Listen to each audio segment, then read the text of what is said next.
Evangelho de nosso Senhor Jesus,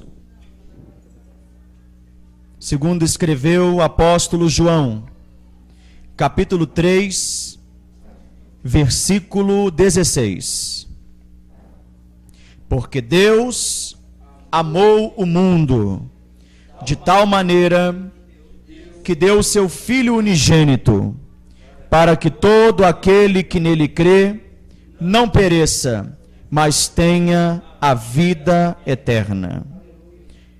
Carta de Paulo aos Romanos, capítulo de número 5, versículo de número 8.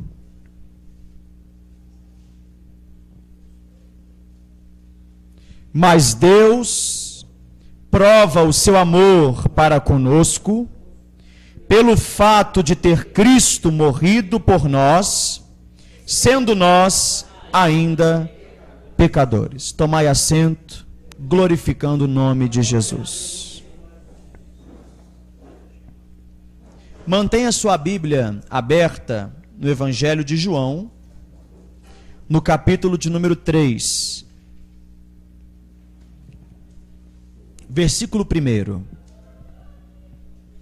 O encontro de Jesus com Nicodemos. Havia entre os fariseus um homem chamado Nicodemos, um dos principais dos judeus. Até aqui. Então essa passagem ela começa relatando o diálogo entre Jesus e Nicodemos. É uma das passagens mais importantes de toda a Bíblia. E em nenhuma outra parte nós encontramos declarações tão contundentes como João, capítulo 3, principalmente o versículo 16. Porque é neste texto que nós ouvimos sobre a salvação pela fé, a justificação pela graça mediante a fé. E J.C. Ryle, ele diz: o homem, ele pode ignorar muitas coisas acerca da Bíblia e ainda ser salvo, mas ignorar as verdades espirituais que estão inseridas, os assuntos que estão sendo tratados neste capítulo do Evangelho de João, significa uma tentativa de entrar pelo caminho largo que conduz à perdição. Calvino, ele diz que a excelência de um pregador está na sua lúcida brevidade. E eu creio que essa lucidez está no comentário tanto de J.C. Ryle como também de Charles Spurgeon. Olha o que Spurgeon diz: posso afirmar com convicção que João 3,16 ele pode ser colocado na frente de todos os meus livros como tema único do meu ministério. Ele tem sido alvo exclusivo da minha vida. E o alvo exclusivo da minha vida é apresentar o amor de Deus para com os homens. E este amor revelado somente em Jesus Cristo. Aí ele diz: o desejo do meu coração é de proclamar como uma trombeta as boas novas de que Deus amou o mundo de tal maneira que deu o seu Filho unigênito para que todo aquele que nele crê não pereça, mas tenha vida eterna. Aleluia. Não existe, irmão, versículo da Bíblia que tenha sido mais comentado do que João 3,16. E Lutero, ele chamou o versículo 3, capítulo 3,16, como evangelho em miniatura, porque neste versículo nós temos o resumo do propósito e da economia de Deus com relação à salvação dos homens. O ponto-chave que nós colocamos no alimento diário é que o centro de toda a teologia cristã é o amor de Deus. Esse é o ponto fundamental do Evangelho, o favor imerecido de Deus para com os homens. O amor de Deus para com os homens. E esse relato do encontro com Nicodemos, que está no versículo 1, ele pode ser dividido em tópicos e subtópicos. Eu fiz isso para entendimento dos irmãos. Então, nós percebemos que Nicodemos, observe comigo o texto, ele foi ter com Jesus à noite. Qual é o motivo de Nicodemos ir com Jesus à noite? Primeiro, J.C. Ryle, por exemplo, ele diz que o motivo desse encontro foi porque ele temia uma represália por parte do Sinédrio. Jesus, ele era popular, ele era uma pessoa admirada, desejada e reconhecida pelos homens. E o fato de Jesus estar famoso causou inveja nos fariseus e também nos saduceus. Então o Sinédrio, ele estava planejando a morte de Jesus. Nicodemos, como pertencente a esse grupo, poderia causar problemas para a sua vida ao ter com Jesus publicamente durante o dia. Por isso ele foi à noite. Já o Isbe escreve que Nicodemos não temia essas circunstâncias, mas ele foi ter com Jesus à noite, porque durante o dia multidões estavam com Jesus, e ele não conseguia ter acesso ao Jesus, devido ao número de pessoas que estavam perto de Jesus. Por isso ele foi ter com Jesus à noite. Independente dessas vertentes, eu prefiro não assumir nenhuma posição. Você pode pensar da maneira que você quiser o motivo de Nicodemos ir ter com Jesus à noite, porque eu prefiro não colocar o meu ponto de vista, e na verdade eu creio que as duas possibilidades são verdadeiras. Então, irmãos, em segundo lugar, Nicodemos também era um homem sincero. Nicodemos não estava indo ter com Jesus para prová-lo em alguma questão. Ele estava indo com sinceridade de coração.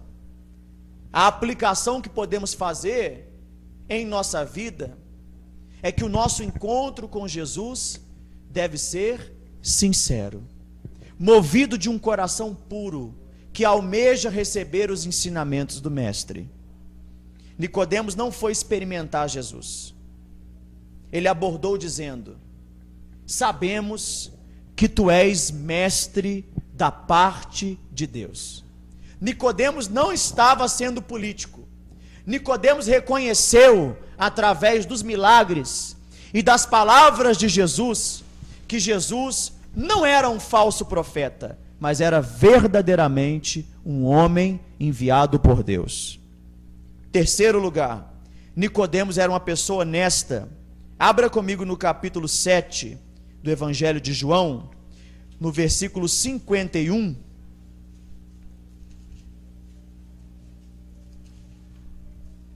Se não, vejamos: acaso a nossa lei julga um homem sem primeiro ouvi-lo e saber o que ele fez? Nicodemos, então, olha o versículo 50. Nicodemos, um deles, que antes foi ter com Jesus, perguntou-lhes, olha o versículo 52, responderam eles: dar-se-á o caso de que também tu és da Galileia? Então, irmãos, observe que Nicodemos, ele era uma pessoa honesta. Ele se posicionou a favor de Jesus.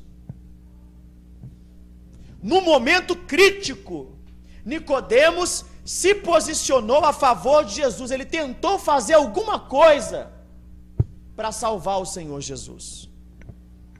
Quarto lugar, Nicodemos, ele ajudou José de Arimateia a honrar o corpo de Jesus após a sua morte. Nós sabemos na Bíblia que Nicodemos e José de Arimateia pediram o corpo do mestre, sendo que os próprios discípulos o abandonaram. Se dependesse dos discípulos, Jesus ia apodrecer pendurado na cruz. Diga misericórdia. Cuidado com as emoções. A fé, ela não tem nada a ver com as emoções.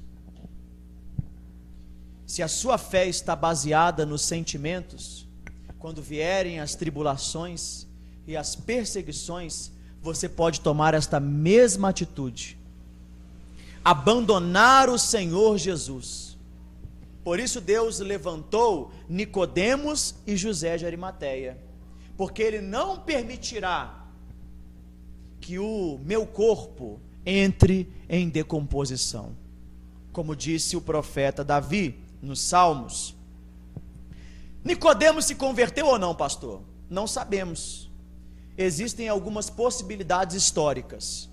Primeiro, alguns dizem que Nicodemos era Nicadamus, um homem que é relatado no livro de Flávio Joséfo como sendo um vendedor de água mineral, que tinha perdido todos os seus bens, que além de pertencer ao Sinédrio e ser um mestre, ele também era vendedor de água mineral, e por se converter a Cristo, ele perdera todos os seus bens, tinha uma filha cega, começou a mendigar e andou entre os discípulos. Eu não creio nessa possibilidade, mas isso relata Flávio Joséfo.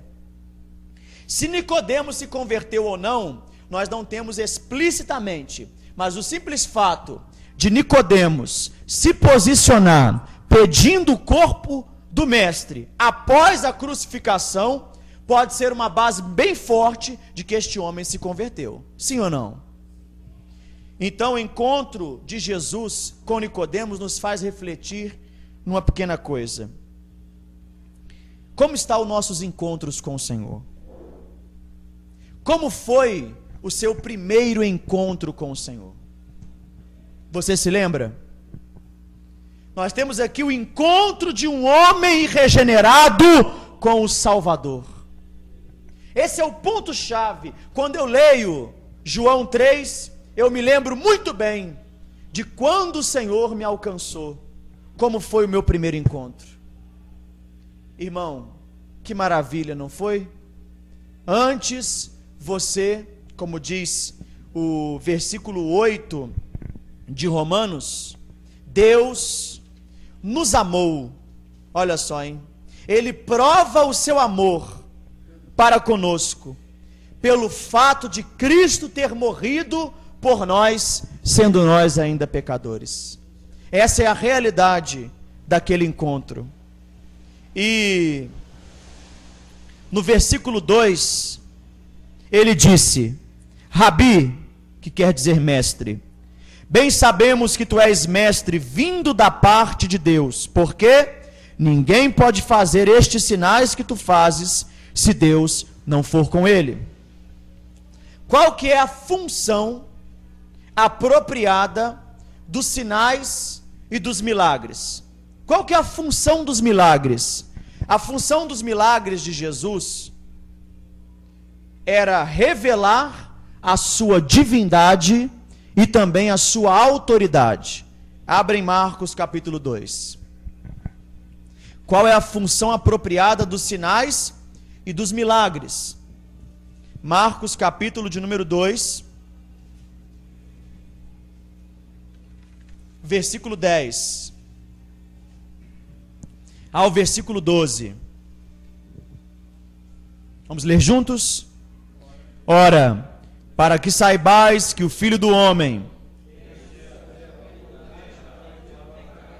disse: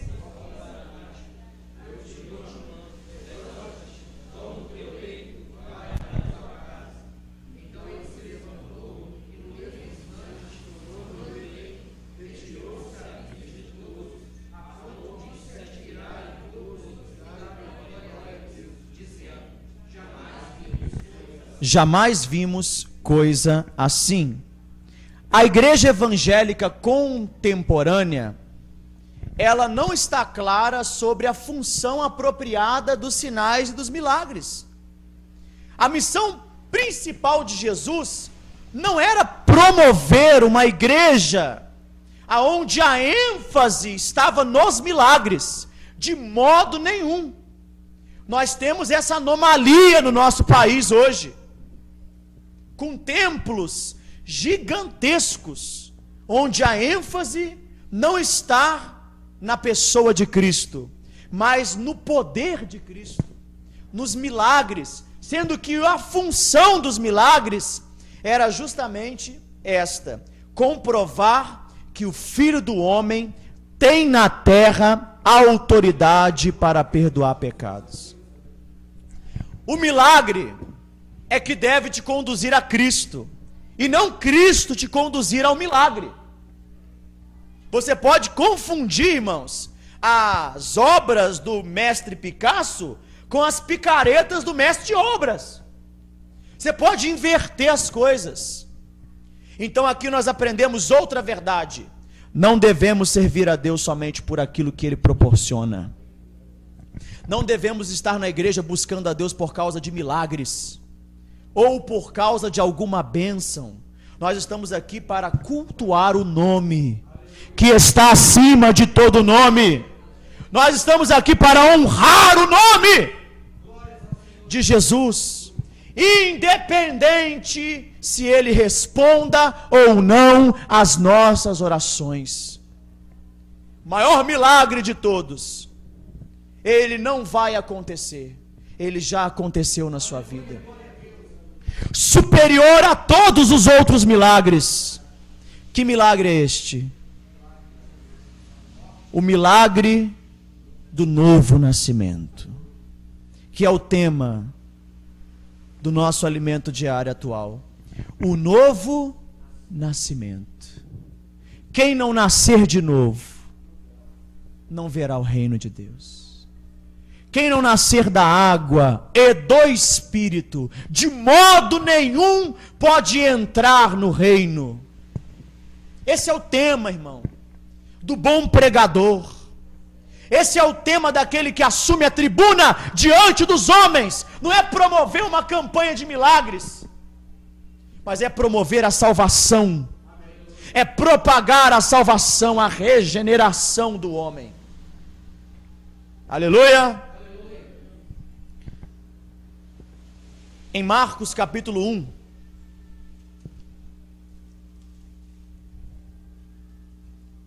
nós temos uma situação um tanto quanto diferente do que nós estamos acostumados a ver na televisão, através dos teleevangelistas, e ouvir na rádio. Olha aqui, Marcos capítulo 1,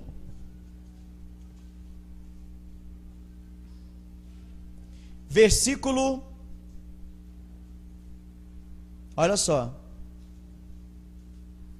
versículo 35. Tendo Jesus levantado alta madrugada, saiu e foi para um lugar deserto e ali orava. Procuravam-no diligentemente, Simão e também os que estavam com ele. Tendo encontrado, lhe disseram: Senhor, todos te buscam. Jesus, porém, lhes disse: Vamos a outros lugares, às povoações vizinhas, a fim de que eu pregue também ali, pois foi para isso que eu vim. Aleluia, diga glória a Deus. Esta multidão estava ali com seus enfermos, paralíticos, cegos, aleijados, mas eles não estavam interessados em ouvir o que Jesus tinha a pregar. Então Jesus os deixou doente e foi pregar o evangelho, porque foi para isso que ele veio. A igreja não existe para ser pronto-socorro. A igreja não existe por causa do sofrimento humano. Tudo isso está em segundo lugar. A igreja existe para pregar o quê? Que Deus amou o mundo de tal maneira que deu o seu Filho unigênito, para que todo aquele que nele crê não pereça, mas tenha milagres, mas tenha a cura tão almejada, tenha a vida eterna. E a vida eterna é essa: que conheçam a Ti como o único Deus verdadeiro. E a vida eterna é essa: eu sou o caminho, a verdade e a vida. A vida eterna é essa, que pode ser resumida em um nome, que está acima de todos os nomes: Jesus Cristo. O Senhor Jesus, Ele é o motivo da nossa pregação. Sobre esta pedra, tu és o Cristo, o Filho do Deus vivo, edificarei a minha igreja. Irmãos, voltemos ao Evangelho. A igreja evangélica precisa se arrepender desse pragmatismo desenfreado e voltar ao Evangelho da glória de Cristo, da glória de Deus na face de Cristo. Quem pode dizer amém? Versículo 3. Jesus respondeu e disse: na verdade, eu te digo, que aquele que não nascer de novo, não pode ver o reino de Deus. Nicodemos não fez nenhuma pergunta. No entanto, Jesus respondeu, porque ele lia a pergunta que estava escrita no coração. Antes mesmo da palavra sair da boca de Nicodemos, Jesus já conhecia sua necessidade. E ao invés de Jesus traçar um diálogo filosófico, ele já tocou no ponto chave: Nicodemos, antes mesmo de você nascer, antes do ventre de tua mãe te gerar, eu te formei, eu te conheci, e a tua necessidade não é mais os livros. Eu sei que tu és mestre, mas a tua necessidade é nascer de novo. Eu não estou interessado, Nicodemos, nos teus elogios, em falar que eu sou mestre da parte de Deus. Importa-vos nascer de novo, porque quem não nascer de novo não pode ver o reino de Deus, não pode discernir as coisas espirituais. Até mesmo a regeneração precede a fé, e a fé é dom de Deus. E sem regeneração não há iluminação para que você entenda, Nicodemos, que quem está diante de você é o grande Jeová que se fez carne, rapaz. Entender esta verdade para Nicodemos era impossível. Crer na divindade de Cristo era impossível se ele não nascer de novo, nascesse de novo. Interessante é que Nicodemos, ele estava na mesma situação do jovem rico. Observe Mateus 19, versículo 16.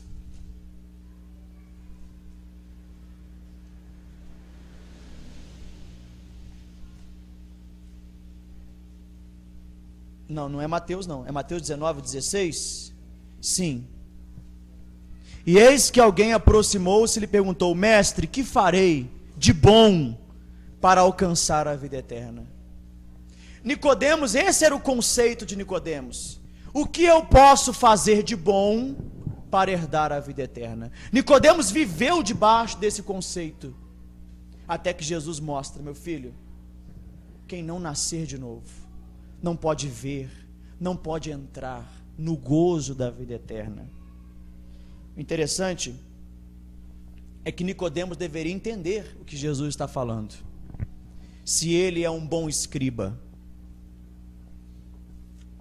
foi por isso que Jesus disse: tu és mestre e não sabes o que eu estou ensinando? Por que Jesus, ele acusa Nicodemos de não saber, sendo que ele deveria saber? Porque o que Jesus está ensinando já está no Antigo Testamento. Se não, vejamos Ezequiel, capítulo 36, versículo 25 ao versículo 27. Livro do profeta Ezequiel, capítulo de número 36, o versículo 25 ao versículo 27.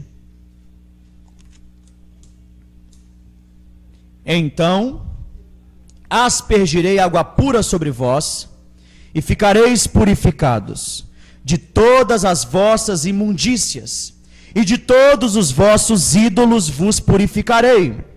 Dar-vos-ei um coração novo, e porei dentro de vós um espírito novo, e tirarei da vossa carne o coração de pedra, e vos darei um coração de carne.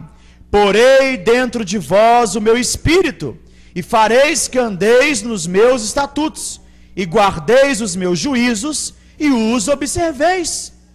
Observe o versículo 5.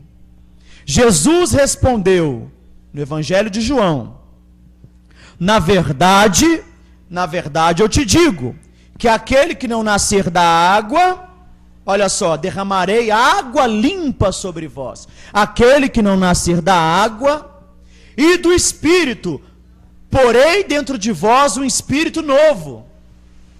Lembra de Ezequiel? Do Espírito não pode entrar no reino de Deus. Jesus está parafraseando as palavras de Ezequiel. John Piper, ele escreve que todo conhecedor das escrituras judaicas, ao ouvir o mandamento de Jesus, deveria compreender o que Jesus está ensinando. Olha só, o batismo nas águas. Qual é o significado do batismo nas águas? Você sabe? Quem não nascer da água e do Espírito não pode entrar no reino de Deus. Aqui também está o significado do batismo de João. João, ele já estava pregando esta mensagem simbolicamente como precursor. Está aqui, ó, o sepultamento, porque a palavra batismo significa sepultamento. Está aqui o sepultamento. E você não está nascendo mais da carne, e nem do sangue, nem da vontade da carne. Agora você está nascendo da água. Derramarei sobre vós água limpa, e vos purificarei. Agora vocês estão nascendo do Espírito. Aleluia. Por quê? Versículo 6. Porque o que é nascido da carne e o que é nascido do Espírito é Espírito. Olha só. Agora Jesus, ele nos lembra de Gênesis. Vamos a Romanos, capítulo 5, versículo 12.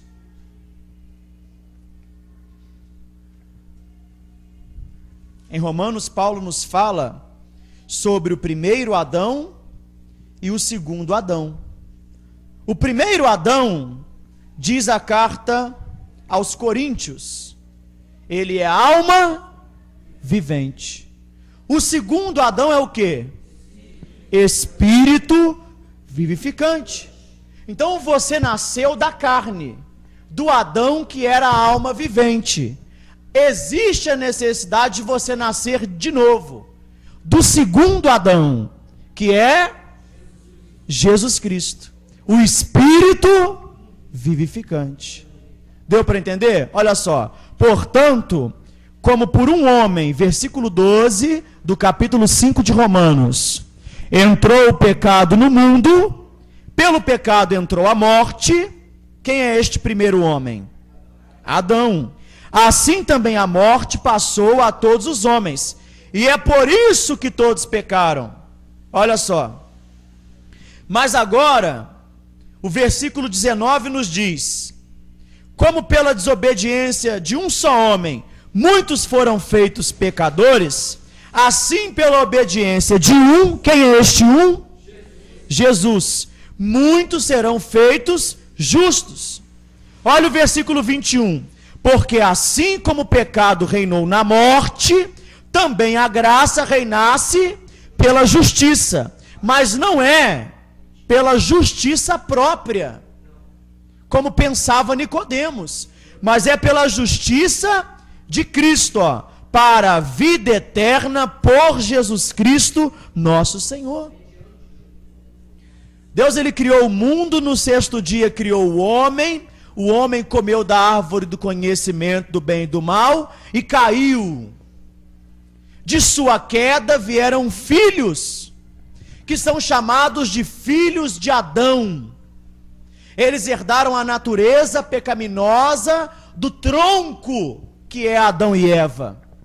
Esta natureza pecaminosa passou a todos os homens. Romanos 3, versículo 11 e versículo 12. Não há ninguém que entenda. Essa é a situação de Nicodemos. Ele não consegue discernir o que Jesus está dizendo. Por quê? Porque ele não tem a inteligência espiritual. O homem natural, ele não entende as coisas do Espírito, porque elas são discernidas espiritualmente. A consequência da queda, apesar de ter muito conhecimento teológico, ele não tinha discernimento espiritual. Não há ninguém que busque a Deus. Todos se extraviaram e juntamente se fizeram inúteis. Não há quem faça o bem.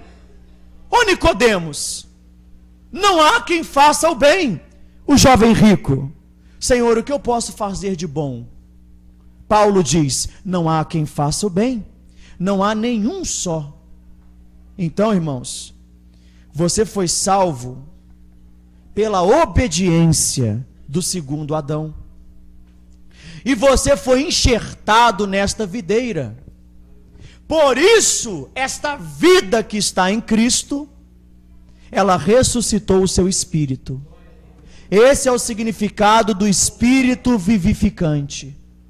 Então, meus irmãos, o que Jesus está querendo dizer também é parafraseado por Paulo, que nos ensina que o novo nascimento é a união da pessoa com Cristo, que é o segundo Adão, que por nós morreu, porque Deus amou o mundo de tal maneira para que todo aquele que nele crê não pereça, mas tenha a vida eterna. Olha só, o novo nascimento é, na verdade, Deus nos transportando do reino das trevas. É, na verdade, Deus nos transportando de Adão para o reino do Filho do seu amor, para o segundo Adão. É Deus nos arrancando da árvore do conhecimento do bem e do mal, que estava plantada dentro de Adão, e nos enxertando na videira. E aquelas nossas folhas secas caíram, e uma nova folhagem verde, que representa vida, começa a nascer de dentro de nós. Os que podem dizer amém. Então, irmãos, nós temos também agora o versículo de número 8 do Evangelho de João.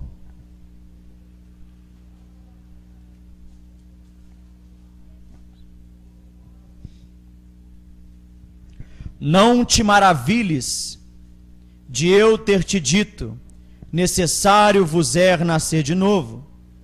Pois o vento ele sopra onde quer, ouve a sua voz, mas não sabe de onde vem, nem para onde vai. Assim é todo aquele que é nascido do Espírito. Nicodemos, irmão, ele está como uma criança agora, diante da luz que estava no Senhor Jesus.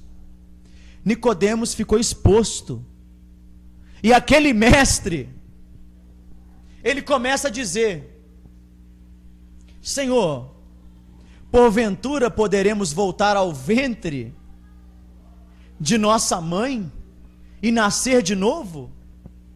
Jesus, ele desmontou o ego de Nicodemos e ele começou a falar bobagens, porque diante de Jesus, o mais alto filósofo, ele se torna como uma criança, ele se torna nécio, ele se torna tolo, ele se torna insensato.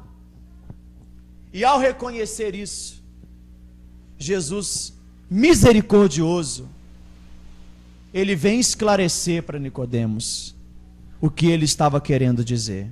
Com estas palavras, o vento, ele sopra onde quer, ouve a sua voz, não se sabe de onde vem, nem para onde vai.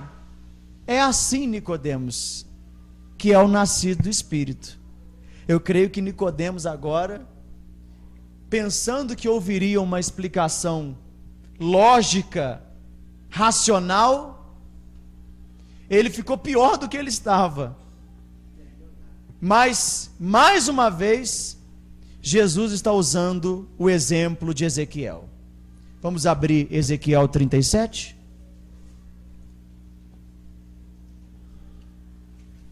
Ezequiel 37, versículo 1.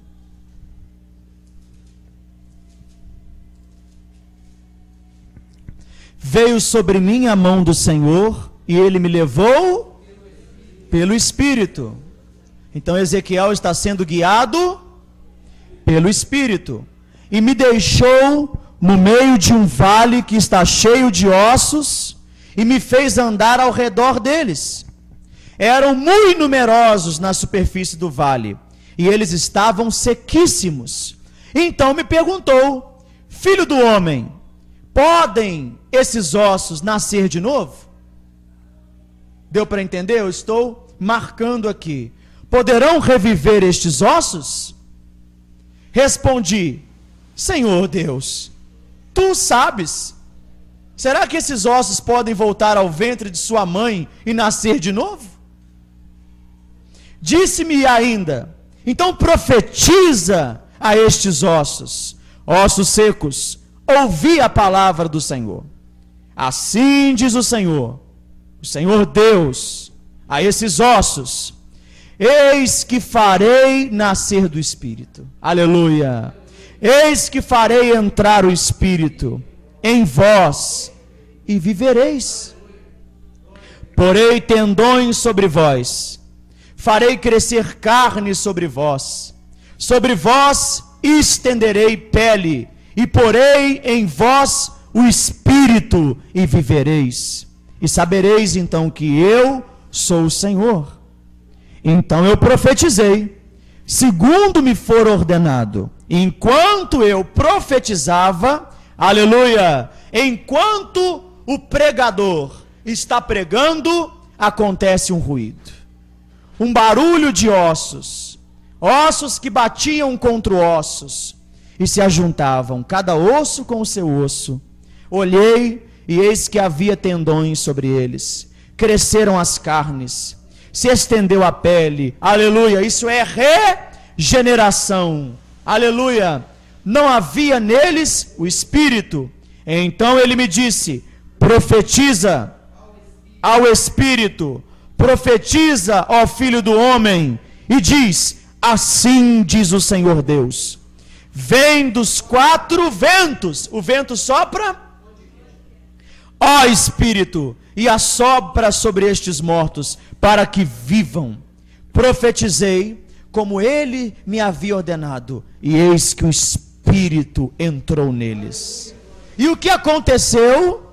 E viveram, aleluia, se puseram de pé, e se tornaram uma igreja, aleluia, um exército sobremodo numeroso. Então ele me disse: filho do homem, estes ossos são toda a casa de Israel, e vós sois o verdadeiro Israel, amém? O Israel que não é da carne, o Israel que não descende da carne de Abraão, mas do Espírito que estava em Abraão. Foi isso que o apóstolo fala em Romanos 9. Nem todos de Israel são verdadeiramente israelitas, mas um remanescente será salvo. Eis que dizem: os nossos ossos se secaram e pereceu a nossa esperança, estamos de todo exterminados. Aleluia. Lê o versículo 12 e 13 também. Portanto profetiza e diz-lhe: assim diz o Senhor Deus: eis que abrirei a vossa sepultura e vos farei sair dela, ó povo meu, e vos trarei a terra de Israel, e sabereis que eu sou o Senhor.